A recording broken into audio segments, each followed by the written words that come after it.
আসসালামু আলাইকুম সুপ্রিয় 2025 সালের এসএসসি পরীক্ষার্থীবৃন্দ। এই ভিডিওতে আলোচনা করব তোমাদের 2025 সালের এসএসসি পরীক্ষা নিয়ে তিনটি গুরুত্বপূর্ণ আপডেট তথ্য। যারা আমাদের এই চ্যানেলে নতুন রয়েছেন চ্যানেলটি সাবস্ক্রাইব করে রাখবেন পরীক্ষা সংক্রান্ত সকল আপডেট তথ্য আমাদের এই চ্যানেল থেকে সবার আগে পাওয়ার জন্য, এবং যারা অলরেডি সাবস্ক্রাইব করেছেন তাদেরকে অসংখ্য ধন্যবাদ। প্রথম যে আপডেট তথ্য এটা হচ্ছে তোমাদের টেস্ট পরীক্ষা সামনে অনুষ্ঠিত হবে। ইতিমধ্যে বিভিন্ন স্কুলে কিন্তু টেস্ট পরীক্ষার রুটিন প্রকাশ করেছে এবং অনেক স্কুলে খুব শীঘ্রই তাদের টেস্ট পরীক্ষার রুটিন প্রকাশ করবে। এক্ষেত্রে শিক্ষা মন্ত্রণালয় থেকে প্রথম যে আপডেট জানিয়ে দেওয়া হয়েছে সেটা হচ্ছে আগামী 27 নভেম্বরের মধ্যে শিক্ষার্থীদের টেস্ট পরীক্ষার ফলাফল প্রকাশ করতে হবে। অর্থাৎ টেস্ট পরীক্ষার ফলাফল প্রকাশ করার সর্বশেষ তারিখ হচ্ছে 27 নভেম্বর পর্যন্ত। এর ভিতরে কিন্তু শিক্ষার্থীদের টেস্ট পরীক্ষার ফলাফল প্রকাশ করতে হবে। তার মানে এই 27 নভেম্বরের পূর্বে অবশ্যই প্রত্যেকটা স্কুলে টেস্ট পরীক্ষা শেষ করতে হবে এবং শেষ করার পর তাদের টেস্ট পরীক্ষার ফলাফল তৈরি করতে হবে 27 নভেম্বরের মধ্যে। এবং এই 27 তারিখ হচ্ছে সর্বশেষ তারিখ, যেই তারিখে তোমাদের টেস্ট পরীক্ষার ফলাফল প্রকাশ করবে।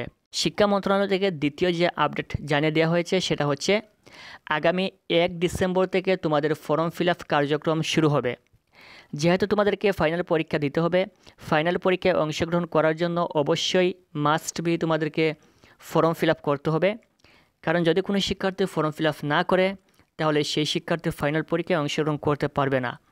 এক্ষেত্রে তোমাদের ফর্ম ফিল আপের ডেট হিসেবে আগামী 1 ডিসেম্বর দেওয়া হয়েছে। এই 1 ডিসেম্বর থেকে 15 ডিসেম্বর অথবা 30 ডিসেম্বর পর্যন্ত তারা একটা সময় দিবে। এই সময়ের মধ্যে তোমাদের ফর্ম ফিল আপ করতে হবে। তবে এক্ষেত্রে শুধুমাত্র ফর্ম ফিল আপের তারিখটা জানিয়ে দেওয়া হয়েছে 1 ডিসেম্বর থেকে শুরু হবে। এটির মেয়াদ কতদিন থাকবে সেটা এখনও পর্যন্ত শিক্ষা মন্ত্রণালয় থেকে জানিয়ে দেওয়া হয় নাই। সেটা পরবর্তী আপডেটে তারা নোটিশের মাধ্যমে অবশ্যই জানিয়ে দিবে তোমাদের এই ফর্ম ফিল আপের মেয়াদ কতদিন থাকবে, কতদিনের মধ্যে তোমাদেরকে ফর্ম ফিল আপ করতে হবে। 3 নম্বর যে আপডেট এটা হচ্ছে যেহেতু তোমাদের এই ফর্ম ফিল আপ এবং টেস্ট পরীক্ষা একটু দেরিতে নেওয়া হচ্ছে, যার কারণে তোমাদের ফাইনাল পরীক্ষাটাও একটু পিছিয়ে যাওয়ার সম্ভাবনা রয়েছে। কারণ যেহেতু এখনও পর্যন্ত তোমাদের টেস্ট পরীক্ষা হয় নাই, সামনে টেস্ট পরীক্ষা হবে, টেস্ট পরীক্ষার ফলাফল প্রকাশিত হবে, এরপর ডিসেম্বরে তোমাদের ফর্ম ফিল আপ কার্যক্রম শুরু হবে। এক্ষেত্রে ফেব্রুয়ারিতে পরীক্ষা হওয়ার কথা থাকলেও সেই পরীক্ষাটা পিছিয়ে যাওয়ার সম্ভাবনা সবচেয়ে বেশি রয়েছে। কারণ যেহেতু এখানে তোমাদের পরীক্ষা এবং তোমাদের ফর্ম ফিল আপ একটু দেরি হচ্ছে, যার কারণে তোমাদের পরীক্ষাটাও একটু দেরিতে নেওয়ার সম্ভাবনা রয়েছে। আশা করি বুঝতে পেরেছ। এই ছিল তোমাদের পরীক্ষা নিয়ে সর্বশেষ তিনটি গুরুত্বপূর্ণ আপডেট তথ্য।